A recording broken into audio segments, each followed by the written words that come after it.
Innal hamdalillah nahmaduhu wa nasta'inuhu wa nastaghfiruh wa na'udzu billahi min shururi anfusina wa min sayyiati a'malina. May yahdihillahu fala mudilla lahu wa may yudlil falan tajida lahu waliyyan mursyida. Asyhadu an la ilaha illallah wahdahu la syarika lah wa asyhadu anna Muhammadan abduhu wa rasuluh. Allahumma salli wa sallim ala nabiyyina Muhammadin wa ala alihi wa ashabihi wa man tabi'ahum bi ihsanin ila yaumiddin. Qala Allah ta'ala fi kitabil karim, a'udzu billahi minasyaitonir rajim. Bismillahirrahmanirrahim. Wa naza'na ma fi sudurihim min ghillin tajri min tahtihim al-anhar wa qalu alhamdulillahi alladhi hadana li hadha wa ma kunna linahtadiya laula an hadana Allah. Allahumma arhamna bil Qur'an. Alhamdulillah, puji dan syukur kita haturkan kehadirat Allah Subhanahu wa taala. Di malam hari ini kita masih mendapatkan rahmat dan nikmat dari Allah Subhanahu wa taala sehingga kita diringankan, dimudahkan oleh Allah Subhanahu wa taala sama-sama hadir di dalam tempat yang mulia ini, di dalam majlis yang berkah ini. Mudah-mudahan apa yang kita lakukan adalah merupakan bagian bentuk syukur kita kepada Allah Subhanahu wa taala. Salawat serta salam tidak lupa kita sampaikan untuk uswah hasanah kita Nabi Muhammad sallallahu alaihi wasallam, untuk keluarga beliau, sahabat-sahabatnya serta orang-orang yang senantiasa mengikuti petunjuk beliau hingga akhir zaman. Hadirin hadirat dirahmati Allah Subhanahu wa taala, pertemuan yang lalu kita telah membahas muqaddimah atau pendahuluan akhlak terpuji berikutnya, yaitu salamatus sadri atau berlapang dada. Bahwa berlapang dada ini merupakan sifat atau ciri orang-orang soleh yang disebutkan oleh Allah Subhanahu wa taala di dalam surat Al-Hasyr. Kata Allah Subhanahu wa taala, walladzina ja'u min ba'dihim yaquluna rabbana ighfir lana wa li ikhwanina alladhina sabaquna bil iman wa la taj'al fi qulubina ghillan lil ladzina amanu. Bahwa orang-orang soleh, orang-orang yang beriman, di antara sifat atau ciri mereka, dia selalu berdoa kepada Allah Subhanahu wa taala agar dibersihkan hatinya, agar diselamatkan hatinya dari sifat al-ghil, sifat hasad, sifat dengki ataupun permusuhan.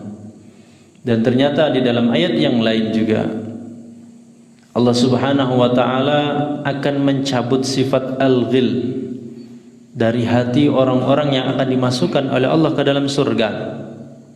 Sebab surga itu adalah nikmat, kebahagiaan dirasakan oleh hati seseorang, dirasakan oleh fisik seseorang. Sementara ketika seseorang masih dihinggapi perasaan al-ghil, masih ada dalam dirinya itu perasaan dengki, hasad, permusuhan dan yang semaknanya, maka sesungguhnya itu sangat menyiksa dalam hati seseorang. Sementara surga isinya nikmat, kebahagiaan, maka akan bertentangan kalau penghuni surga itu di dalam hatinya masih ada perasaan demikian. Maka dicabut oleh Allah Subhanahu wa taala sebelum mereka dimasukkan ke dalam surga. Hadirin hadirat rahmati Allah Subhanahu wa taala, malam ini kita lanjutkan berikutnya apa trik yang dimiliki oleh Rasulullah sallallahu alaihi wasallam. Apa cara yang dilakukan oleh Rasulullah sallallahu alaihi wasallam sehingga akhlak sifat salamatus sadri itu bisa kita miliki. Ini yang akan kita sampaikan. Kita dapatkan dari hadis yang diriwayatkan oleh sahabat Abdullah bin Mas'ud radhiyallahu an.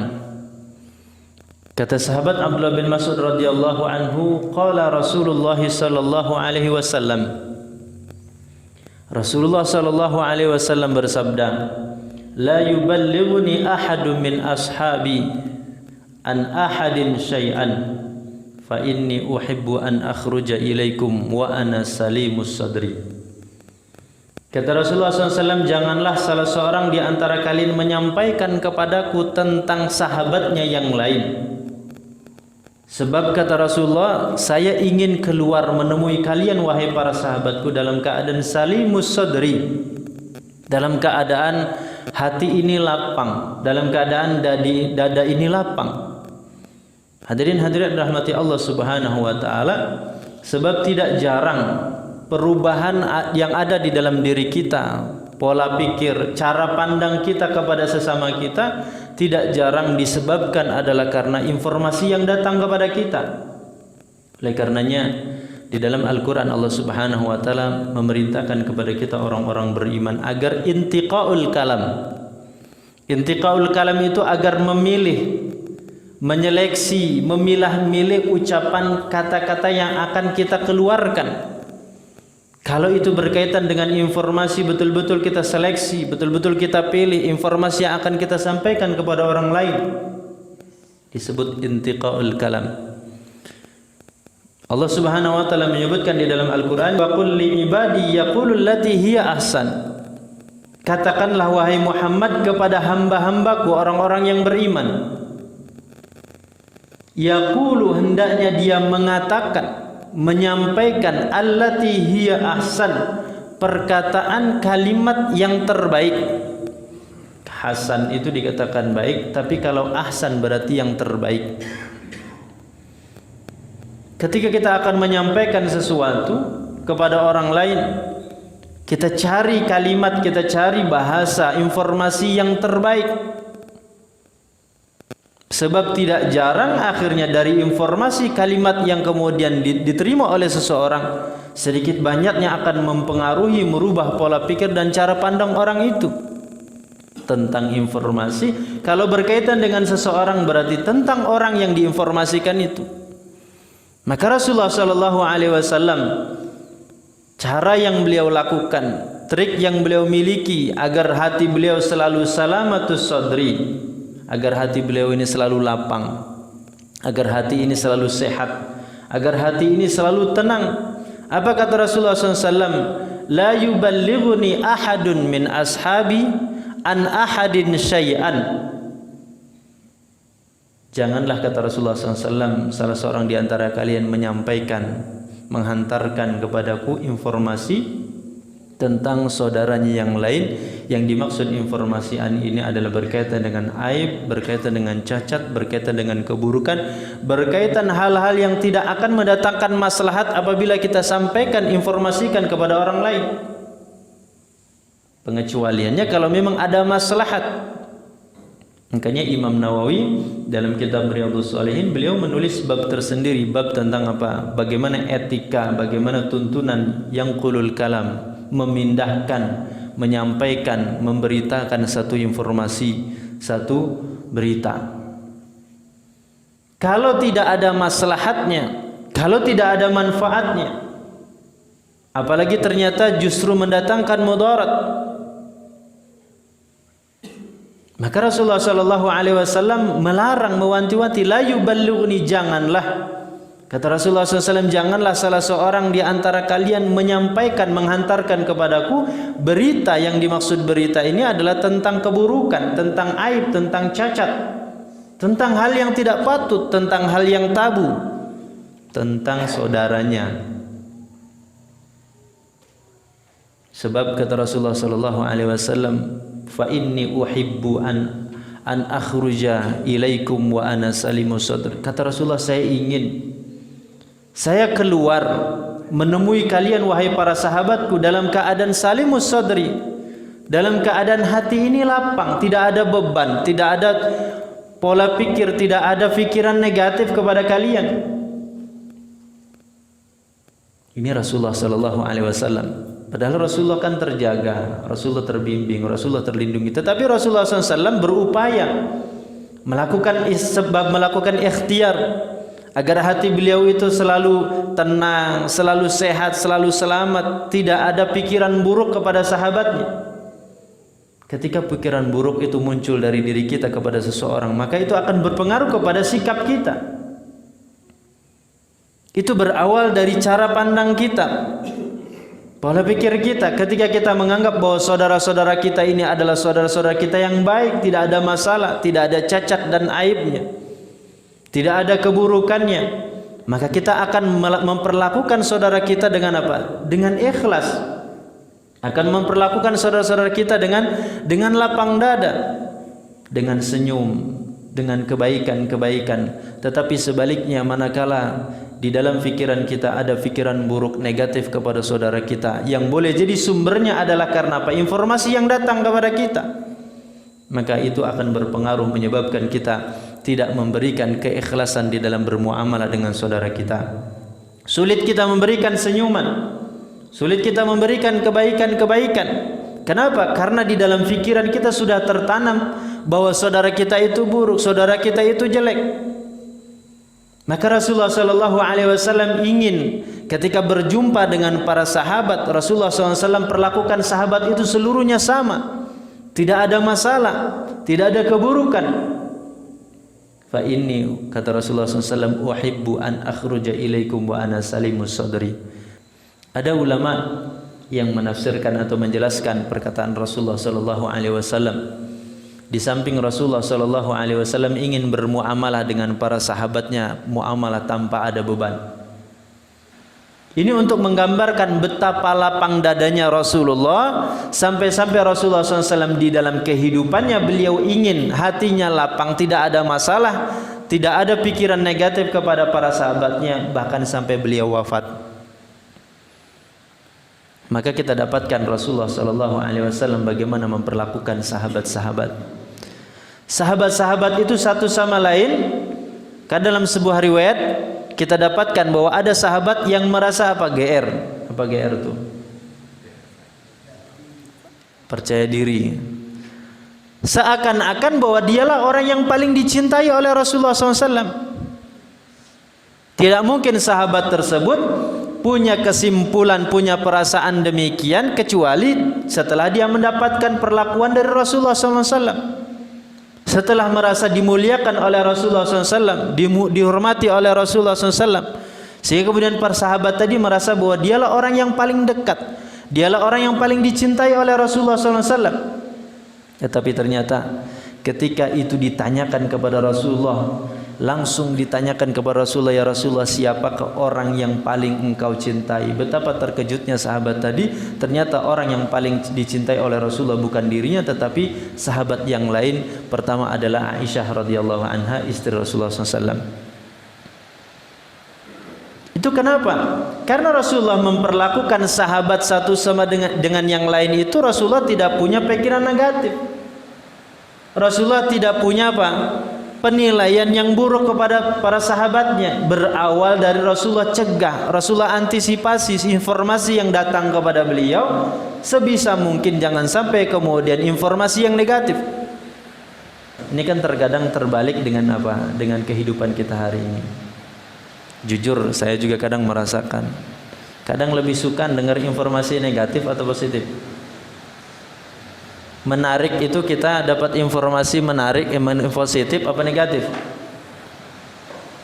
Kadang kita masih hobi, masih suka mendengar, menerima informasi yang negatif, bukan yang positif, yang akhirnya terkadang itu membentuk, mempengaruhi sikap kita. Pada dasarnya kita tidak ada masalah dengan orang itu, dengan saudara kita. Tetapi karena apa? Informasi yang datang, yang masuk kepada kita adalah informasi yang negatif. Akhirnya tanpa sadar kita pun terbentuk oleh informasi tadi, berpengaruh pada sikap kita.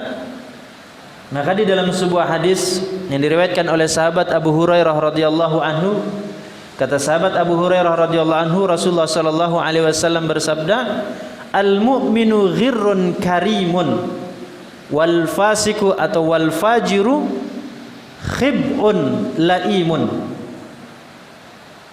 Ini hakikatnya atau ini sebenarnya kualitas orang beriman itu dikatakan oleh Rasulullah sallallahu alaihi wasallam. Kenapa Rasulullah melarang sahabat demikian? Agar supaya kita memandang sesama saudara kita. Kalau agar Rasulullah memandang para sahabat itu seluruhnya istimewa di hadapan Rasulullah SAW. Tentu Rasulullah Sallallahu Alaihi Wasallam memandang istimewa para sahabatnya bukan berarti Rasulullah SAW menafikan kelebihan dan keistimewaan sahabat-sahabat tertentu. Ada kalanya dalam kondisi tertentu menuntut Rasulullah Sallallahu Alaihi Wasallam untuk memberikan apresiasi, memberikan penghormatan kepada sahabat-sahabat tertentu yang memiliki kelebihan. Rasulullah sampaikan untuk memberikan motivasi. Tetapi Rasulullah menginginkan bahwa sahabat-sahabatnya di mata beliau adalah seluruh sahabat yang istimewa. Seandainya kita pun memperlakukan dan menilai sesama kita dengan penilaian sebagaimana Rasulullah SAW, maka hati kita ini akan jadi lapang, akan tenang, hidup ini akan terasa bahagia. Kan terkadang yang membuat kita ini sakit itu terkadang apa? Karena kurang pandai kita mengelola persoalan hati kita. Bukan karena yang lain, terkadang ketidakmampuan kita mengelola hati kita. Hati kita jadi sempit gara-gara kita tidak mampu mengelola hati kita.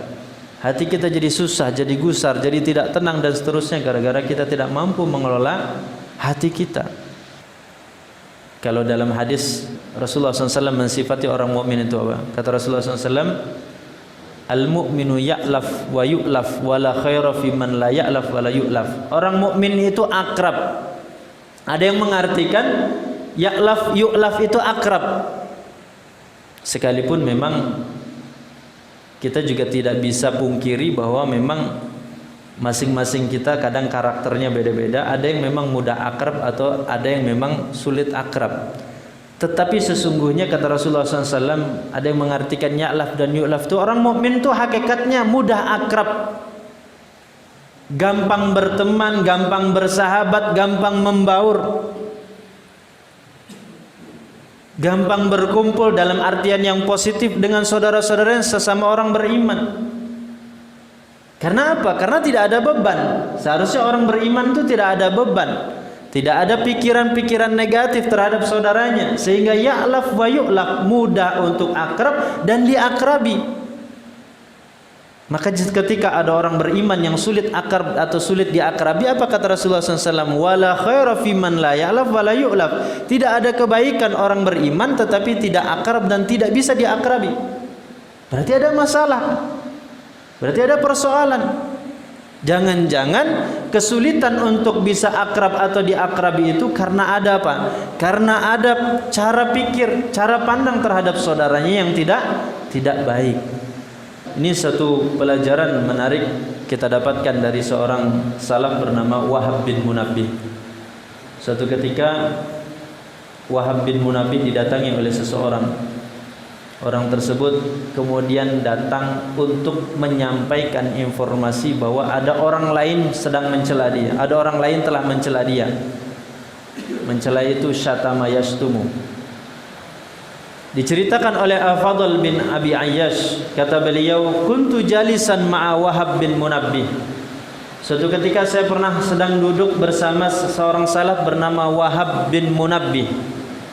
Fa'atahu rajulun. Tiba-tiba datang seseorang, faqala inni marartu bi fulanin wa huwa yashtumuka wahai Wahab bin Munabbih. Saya tadi melewati seseorang, ternyata orang tersebut sedang mencela, menghina kamu.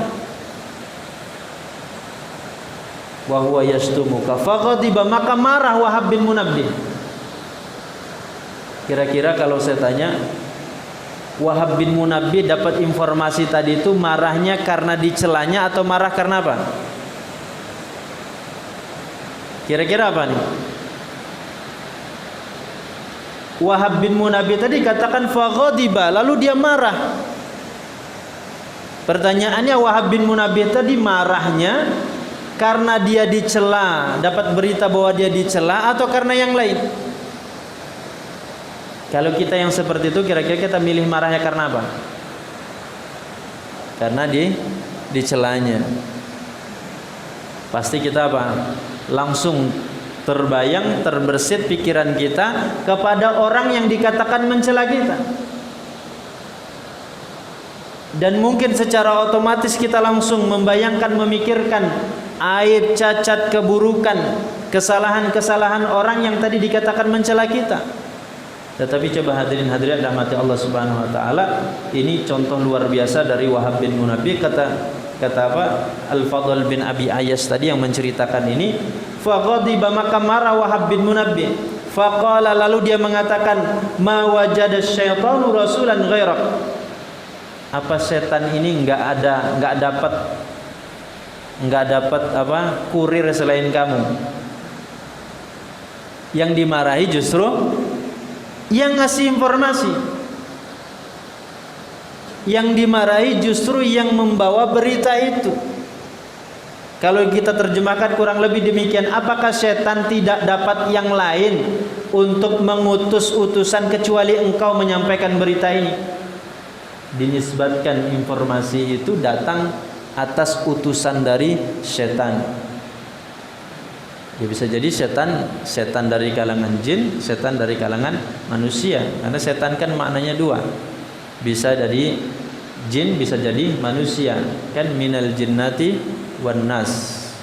Min syarril waswasil khannas alladzi yuwaswisu fi sudurin nas minal jinnati wan nas.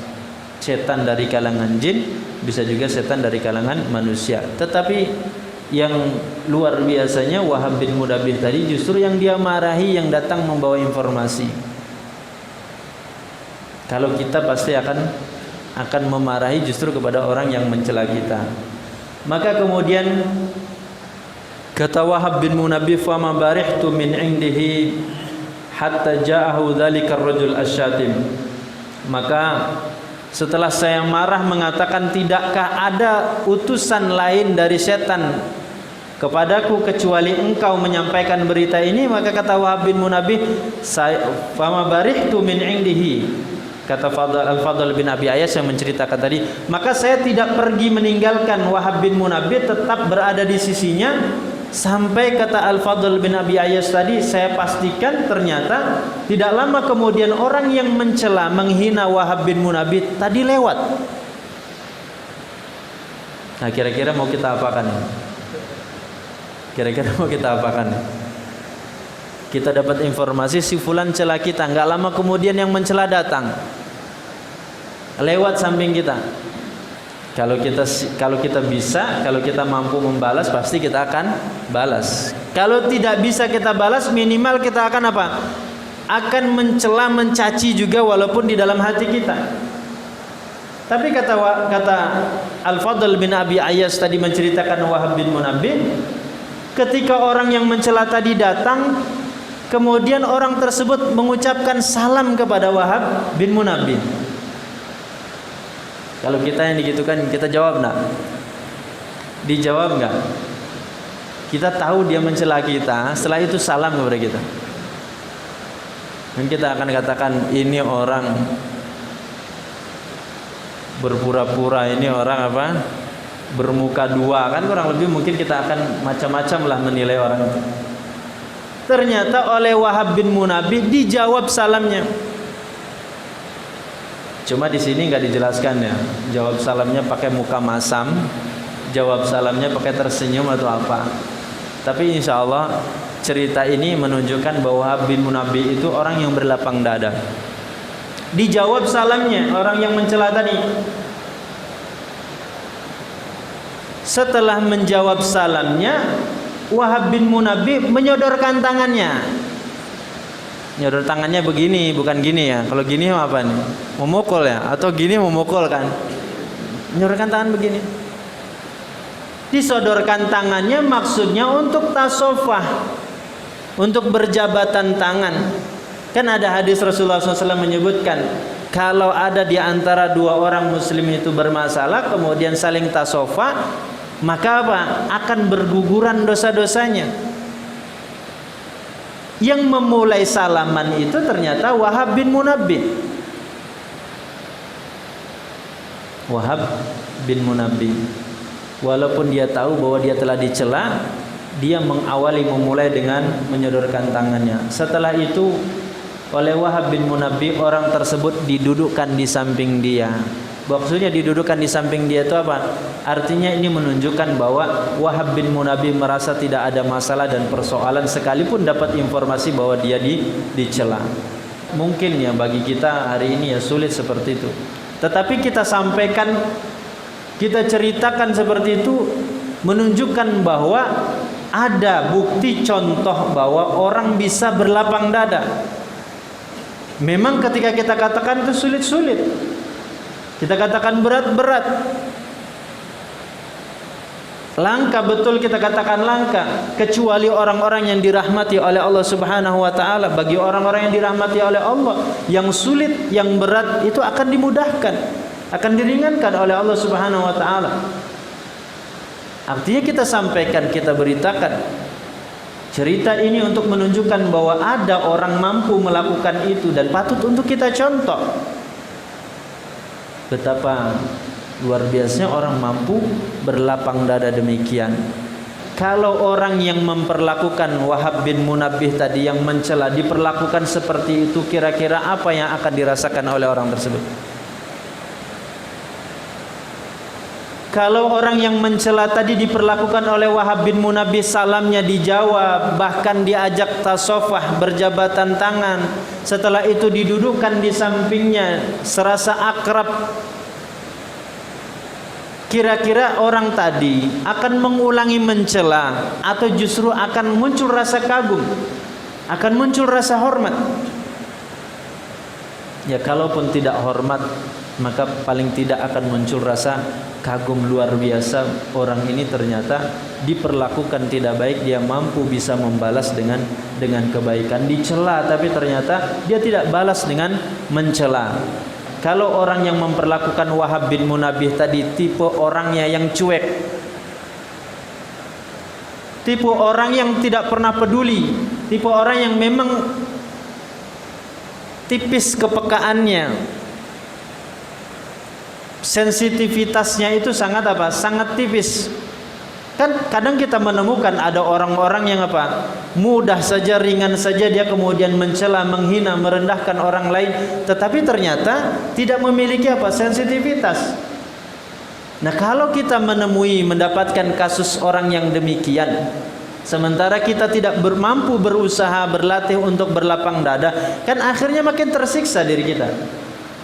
Ketemu lagi sama orang itu, sementara kita tidak bisa berlapang dada. Akhirnya apa? Makin bertambah apa berat beban di dalam hati, sementara orang tersebut juga tidak pernah peduli. Maka minimal ketika kita mampu berlapang dada, ketika kita mampu salamatus sadri, itu akan menguatkan hati kita, akan membersihkan hati kita, akan menyehatkan diri kita. Dan tentu mudah-mudahan juga kalau ternyata itu kita diperlakukan seperti Wahab bin Munabbih tadi, mudah-mudahan orang tersebut akhirnya menjadi apa? Menjadi insaf, akhirnya kemudian menjadi bertobat.